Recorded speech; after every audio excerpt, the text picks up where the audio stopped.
Hello student, welcome in biology video tutorial. We are learning the topic that is reproduction in lower and higher animal. आपण reproduction in lower and higher animal हा topic शिकत आहोत. In this video lecture we are going to learn about the fertilization. आपण या video लेक्चरमध्ये fertilization याबद्दल माहिती घेणार आहोत.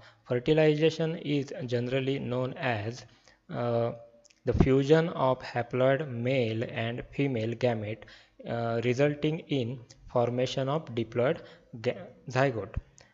फर्टिलायझेशन म्हणजे काय तर मेल आणि फिमेल गॅमेट असे गॅमेट की जे हॅप्लॉइड आहेत त्यांचं फ्युजन होऊन डिप्लॉइड झायगोटची निर्मिती होणे त्याला फर्टिलायझेशन असं म्हटलं जातं. डिप्लॉइड झायगोट हा नेहमी 2n असा रिप्रेझेंट केला जातो आणि हॅप्लॉइड गॅमेट हे फक्त n या लेटरने रिप्रेझेंट केले जातात.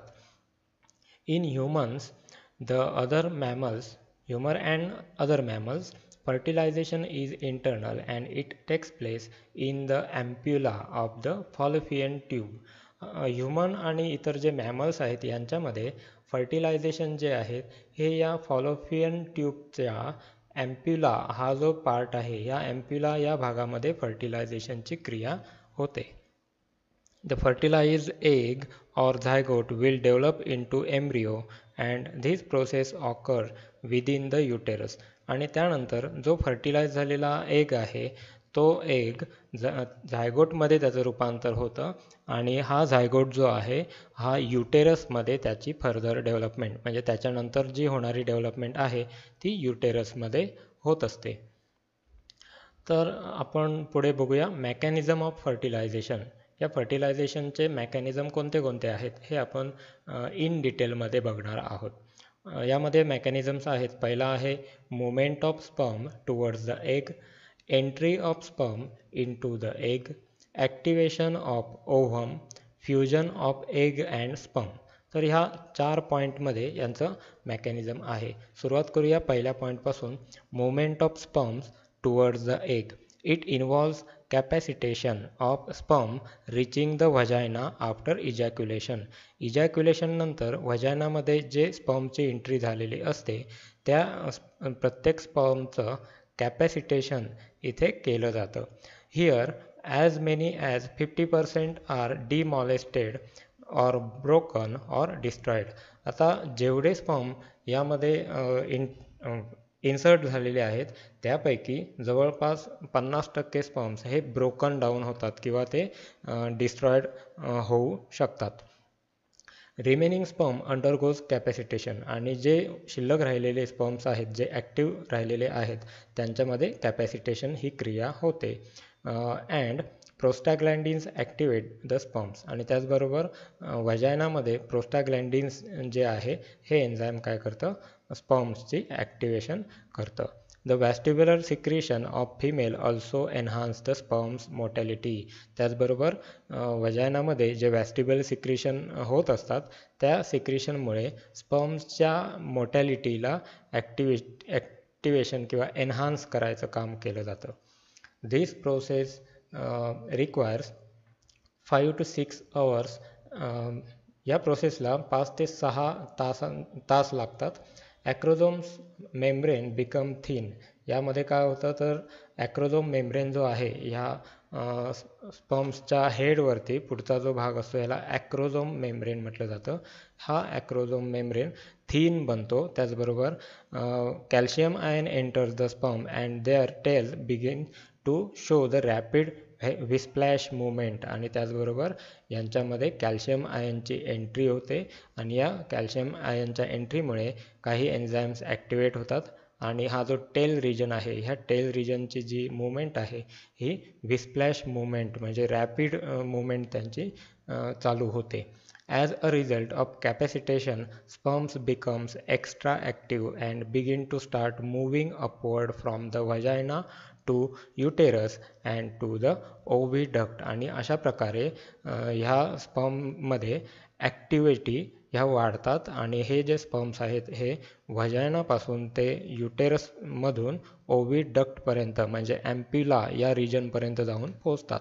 Sperms reach up to the ampulla as a result of their own swimming and partly by the contraction of uterus and fallopian tube stimulated by the oxytocin of the female.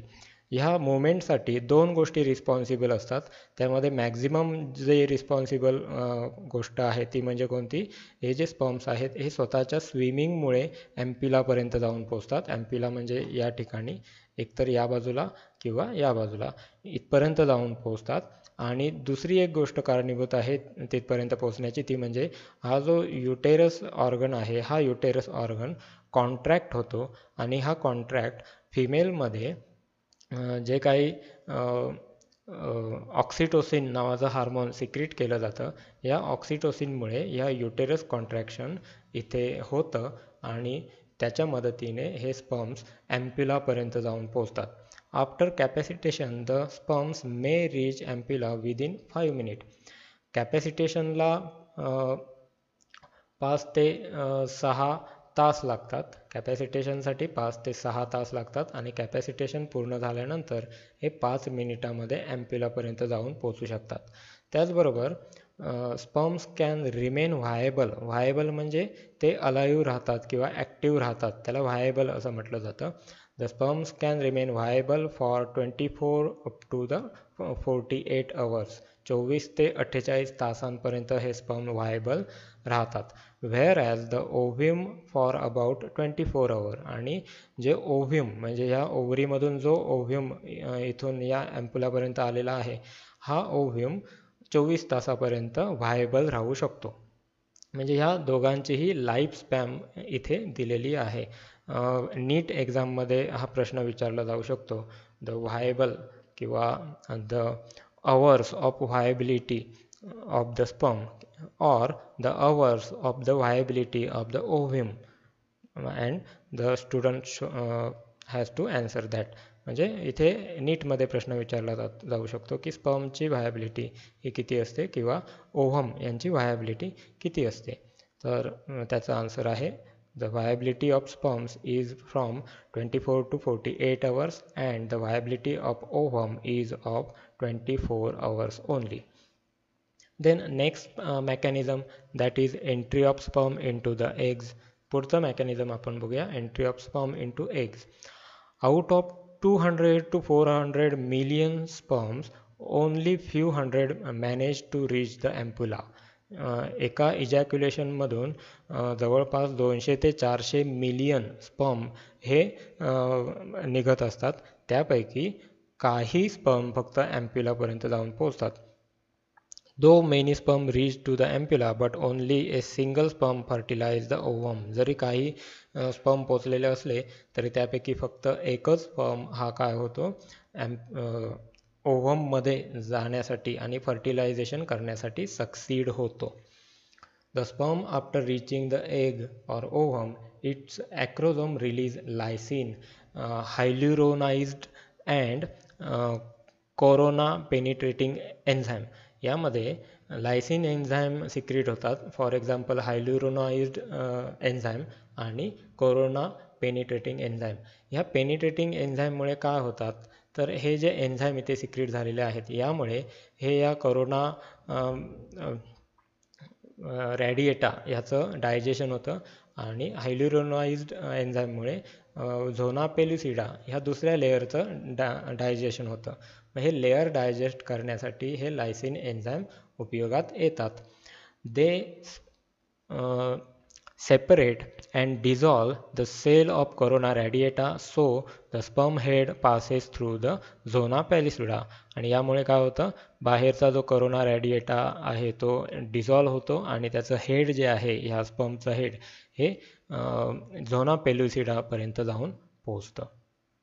The zona pellucida has fertilizin receptor protein. आणि या झोना पेलुसिडामध्ये फर्टिलायझिन receptor proteins असतात. हे receptor protein म्हणजे हे receptors ह्या स्पर्मशी match झाले तरच तिथे पुढची क्रिया होऊ शकते, त्याला रिसेप्टर म्हटलं जातं. The fertilizin bind to the specific acid protein anti fertilizin of the sperm. Anti fertilizing protein हे स्पर्मवरती प्रेझेंट असतात आणि फर्टिलायझिंग प्रोटीन हे झोना पेल्युसिडा यामध्ये प्रेझेंट असतात. या दोघांचं जर मॅचिंग झालं तरच पुढच्या प्रोसेस इथे चालू होऊ शकतात. It brights about attraction of the sperm to eggs to enhance the fertilization. आणि या दोघांमध्ये अट्रॅक्शन असतं आणि त्यामुळे एग्ज जे आहे हे फर्टिलाइज होऊ शकतं. फर्टिलायझिंग anti फर्टिलायझिंग interaction is species specific. आता हे फर्टिलायझिंग आणि अँटी फर्टिलायझिंग ही जी रिॲक्शन आहे, इंटरॅक्शन आहे, ही स्पेसिफिक आहे. म्हणजे फक्त ह्युमन बिईंगचेच स्पर्म या ह्युमन बिईंगच्या ओव्हमला फर्टिलाइज करू शकतात. त्याचं कारण म्हणजे हे, जर इतर स्पेसीजचे स्पर्म जरी इथे आले तरी तिथे काय होऊ शकत नाही, फर्टिलायझिंग अँटी फर्टिलायझिंग यांचं मॅचिंग होत नाही आणि याच्या पुढच्या ज्या प्रोसेसेस आहेत ह्या कॅरी आऊट होत नाही. त्यामुळे हे काय आहे, स्पेसीज स्पेसिफिक आहे. फक्त सेम स्पेसीजमधले अँटी फर्टिलायझिंग आणि फर्टिलायझिंग हे मॅच झाले तरच फर्टिलायझेशन ही क्रिया होते. दस the fertilizing anti-fertilizing reaction is also called as compatibility reaction. म्हणून याला compatibility reaction असं म्हटलं जातं. नेक्स्ट बघूया ॲक्रोझोम रिॲक्शन कशी चालते. As the sperm head touch the zona pellucida in the animal pole region, this acrosome covering ruptures to release lytic enzyme acrosin and zona lysine. आणि जेव्हा हे जे ॲक्रोझोम्स आहेत ह्या झोना पेल्युसिडाला टच करतात, त्याचबरोबर त्या ॲक्रोझोममधले जे लायटिक एन्झाईम्स आहेत ॲक्रोसिन आणि झोनालायसिन हे दोन्ही एन्झाईम सिक्रीट होतात. They act on the zona pellucida at the point of contact. जिथे पॉईंट ऑफ कॉन्टॅक्ट असेल तिथे हा ॲक्ट होतो. This causes egg reaction, a small fertilization cone or cone of reception is form of the egg membrane. आणि या ठिकाणी काय होतं, एक कोन ऑफ रिसेप्शन म्हणजे हा जो कोन तयार झाला आहे हा कोन ऑफ रिसेप्शन इथे तयार होतो. It result in the production of weak wave of the depolarization. यामुळे काय होतं, एक डिपोलरायझेशन क्रिया होते आणि एक वीक वेव्ह तयार केली जाते या लेअरवरती. Plasma membrane of the both cell dissolve at the point of contact. आणि ज्या ठिकाणी हा पुढे अजून गेल्यानंतर ज्या ठिकाणी हा पॉईंट ऑफ कॉन्टॅक्ट असेल, म्हणजे हीच डायग्राम पुढे दाखवलेली आहे, जिथे पॉईंट ऑफ कॉन्टॅक्ट आहे ह्या पॉईंट ऑफ कॉन्टॅक्टमधला जो प्लाझ्मा मेम्ब्रेन आहे हा एगचा प्लाझ्मा मेम्ब्रेन त्याचबरोबर स्पर्मचा प्लाझ्मा मेम्ब्रेन हे दोन्ही काय होतात इथे डिझॉल्व होतात आणि न्यूक्लियस हा आतमध्ये इन्सर्ट होतो. The sperm nucleus and the centrioles enter the egg while other part remains outside. आणि या ठिकाणी काय होतं, स्पर्ममधले सेंट्रिओल्स आणि न्यूक्लियस फक्त हे दोनच घटक आतमध्ये एंटर होतात. बाकी सर्व जे आहेत including mitochondria, all the other cellular organelles in the sperm they remain outside the ovum. ते सगळे ओव्हियमच्या बाहेरच्या बाजूलाच शिल्लक राहतात. As soon as the sperm head touches the vitelline membrane, the cortical reaction get activated, changing the vitelline membrane into the fertilization membrane by deactivating the sperm receptor of the zona pellucida. आणि जेव्हा हा head ह्याला attach होतो आणि तो attach झाल्यानंतर यानंतर काय होतात, याच्या पुढचे जे रिसेप्टर्स आहेत झोना पेल्युसिडामधले हे सगळे रिसेप्टर्स काय होतात, ब्लॉक केले जातात किंवा ते इनॲक्टिव्ह केले जातात. आता हे इनॲक्टिव्ह का केले जातात, तर a distinct previtelline space is created around the fertilization membrane. This prevents the any further entry of other sperm into the eggs, that is polyspermy is avoided. आणि हे सगळे रिसेप्टर्स इनॲक्टिव्ह केल्यामुळे काय होतं, तर याच्या व्यतिरिक्त जर दुसरा एखादा स्पर्म याच्यामध्ये एंटर करायला लागला तर तो तिथेच स्टॉप केला जातो किंवा याच्या पुढचे जे रिॲक्शन्स आहेत ते त्यांचे हे रिसेप्टर इनॲक्टिव्ह असल्यामुळे पुढच्या कोणत्याच रिॲक्शन घडून येत नाहीत. आता या डायग्रॅममध्ये जे दाखवलेले आहेत हे ॲक्च्युली एकाच स्पर्मचे ॲक्टिव्हिटी दाखवलेली आहेत. ही पॉलीस्पर्मी ही प्रोसेस इथे नाही आहे. हा एकच स्पर्म आहे. सुरुवातीला तो टच करतो, नंतर एन्झाईम डिझॉल्व्ह होतात, डिझॉल्व्ह होऊन जे लेयर आहेत ते लेयर डिझॉल्व्ह केली जाते. त्यानंतर हे रिसेप्टर मॅच केले जातात. रिसेप्टर मॅच झाल्यानंतर इनर मेम्ब्रेन हा डिझॉल्व्ह होतो आणि आतमध्ये हे एंटर होतात. एंटर झाल्यामुळे हा जो कॉर्टिकल ग्रॅन्युल आहेत, कॉर्टिकल ग्रॅन्युल हे बाहेरच्या बाजूला येतात आणि हे सगळे रिसेप्टर्स काय करतात, ब्लॉक करतात. यामुळे दुसरे जे येणारे स्पर्म्स आहेत ते इथे थांबवले जातात. Next third mechanism that is activation of ovum. आता as soon as the sperm enter the ovule the ovum get activated. कारण का ॲक्टिवेशन करायची गरज काय, तर जो नॉर्मल ओव्हम असतो तो काय असतो, मेटाफेज सेकंडमध्ये अरेस्ट झालेला असतो. हे आपण लास्ट टाइम oogenesis या प्रोसेसमध्ये बघितलेलं आहे. The female egg is actually a secondary egg stage और सेकंडरी गॅमेट. हा जो आहे फिमेल एग हा मेटाफेज सेकंडमध्ये अरेस्ट झालेला असतो आणि याच्या पुढची जी क्रिया आहे ही स्पर्मच्या एंट्री नंतर चालू होते. The ovum before fertilization was at metaphase second stage. Before fertilization हा मेटाफेज सेकंडमध्येच होता. With the contact of sperm head to the vitelline membrane of egg, it get activated to resume the and complete the meiosis second. आणि जेव्हा हा जो head आहे तो याच्या व्हिटिलिन मेम्ब्रेनपर्यंत जाऊन पोचतो तेव्हा या ओव्हमच्या आतमधली ही जी मिओसिस सेकंडची जी क्रिया आहे ही चालू होते. With this it gives out the second polar body. आणि याच्यामुळे काय होतं, ह्या मिओसिस सेकंडमुळे दोन न्यूक्लियस इथे तयार होतात, परंतु त्या दोन न्यूक्लियसपैकी एक न्यूक्लियस जो आहे तो इनॲक्टिव्ह राहतो, तो रिड्यूस होतो आणि त्या एका न्यूक्लियसची सेकंड पोलार बॉडीची निर्मिती या ठिकाणी होते. The germinal vesicle organize in to the female pro nucleus. आणि अशा तऱ्हेने जो राहिलेला जो न्यूक्लियस आहे ह्या संपूर्ण ओव्हममध्ये तो न्यूक्लियस जो आहे तो फिमेल प्रो न्यूक्लियस म्हणून रिप्रेझेंट राहतो. म्हणजे हा फिमेल गॅमेट इथे तयार होतो. फिमेल गॅमेटची जी क्रिया आहे ही आफ्टर फर्टिलायझेशन कंप्लीट होते. Before fertilization it is incomplete and it is arrested in to the metaphase second of the meiosis. At this stage it is the true ovum or egg. आणि ह्या स्टेजमध्ये ह्याला true egg किंवा true ovum असं म्हटलं जातं. So this is the process of entry of sperm. You can see here there is a sperm and this sperm is entered, or the other part of the sperm remains attached to the outside the ovum, and inside the ovum only the genetic material is passed on. फक्त genetic material आतमध्ये pass on केलं जातं. Last step of this fertilization that is a fusion of egg and sperm. यामध्ये fusion होणार आहे, म्हणजेच जे nucleus आहेत स्पर्मचा न्यूक्लियस आणि ओव्हमचा न्यूक्लियस यांचं फ्युजन, त्याला fusion of egg and sperm असं म्हटलं जातं.